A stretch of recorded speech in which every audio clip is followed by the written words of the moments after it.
Oklahoma is one of the worst states when it comes to paying their teachers. Right now, teachers are heading to other states where they can make at least an extra $10,000 to $15,000. This budget crisis is affecting many teachers that are still here. This is the struggle of teaching. It's rather disheartening, and it's not just the pay raises, it's the lack of funding for the children. It's the curriculum that we don't have. The best recollection I have is 10 years ago that we were able to buy curriculum so that we would have the tools that we need to lead the children in the right direction with our material. And it makes it very difficult when the teachers are trying to come up with the appropriate tools. That would be like telling a builder that you want him to build you a house, but he can't use any wood or nails or hammers. He doesn't have the supplies. And so that makes our job even more difficult in that respect. And that's not even considering the toll it takes on the personal finances. We were going through the budget cuts. The budget cuts really have been going on since about 2008, 2009. And that's when we got the federal stimulus money back in those days. That kind of helped for us a little bit, but then in the state of Oklahoma, we went through even more budget cuts after that, to the point until about probably 14, we started recovering a little bit. And a lot of it has to do with individually here at Collinsville. Our population has grown, our student population has grown, and we've had more homes being built around here, which has increased our ad valorem or property taxes. So that's helped us within the last few years. But as far as state aid, it hasn't. The only rise that we've had in state aid is just due to our student population. And that's actually less per student than it was in 07, 08. On a personal level, as far as how it affects the teachers, I think they struggle somewhat with the idea of being underappreciated. First of all, that it seems that there's been several attempts to compensate them and give them raises and things like that individually as teachers, and that tends to affect their mindset a little bit. But they have been really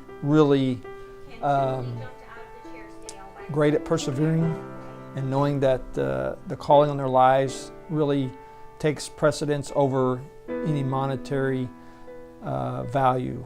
And our teachers here do a great job of just putting students first, knowing that they do have a calling to be a teacher, and that to them that's what's most important. Can we hang on to our celebrations until afterwards, please?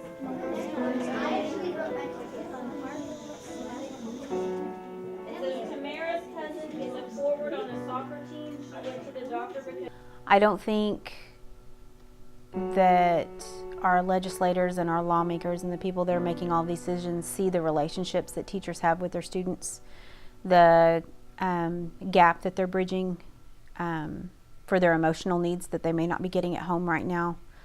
I don't think they see education as important anymore. It's kind of all been put on the back burner, and the teachers have been put on the back burner too. Especially when you have single parent teachers, teachers that are single parents with multiple kids, and we have a few like that. Almost, and I don't have any data or research to tell you 100%, but almost every one of those that I know of have another job.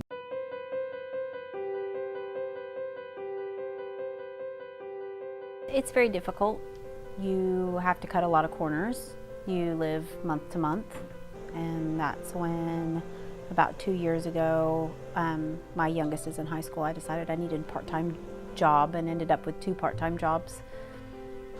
Miss Roop, being a teacher, she's able to get into the classrooms and she knows exactly what each teacher needs because she is a teacher. So she goes above and beyond to do the little things that would help a teacher get ready for the next day. But also here at the school, she She's a lead teacher. She puts in a lot of extra time and work, and just is a model teacher in the classroom. She uses a variety of methods and strategies to make sure students are successful.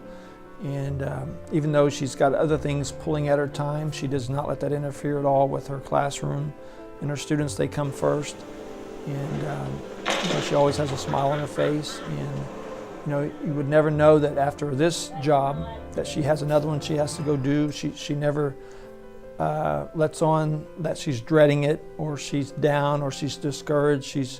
She lets her faith guide her, and she's a real shining light here at our school. And without discounting what any of the others bring, her energy is unique, I think. But again, it's a calm, wise, reassuring energy. But she has a ton of energy. I've observed her formally while she's working with her kids. And she just does not stop with them. But it's not erratic and it's not crazy. It's organized energy, and it's mature and wise and self-control. And I think her kids pick up on that, or soak it up from her. I can't even begin to describe all the positive things she does. She keeps us upbeat. She encourages us when we begin to get discouraged at times. She absolutely adores the kids. The funny thing about her, she'll usually have, during the year, she will have one or two students that may be overlooked by others, and she will bring out the best in them as well as all the other kids. They're all important. And I think that's not just with her students, I think that's with everyone. If you know her, you know how important you are to her. If you want quality teachers here doing a job, please don't let any more good teachers leave to go to another state. Just pay them what they're worth. Make it comparable to the other states around us so that we don't have to have multiple jobs to make ends meet.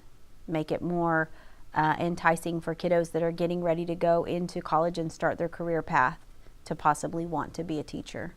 Because there's a lot of good kids out there that would make excellent teachers that are going away from it now just because of the pay alone.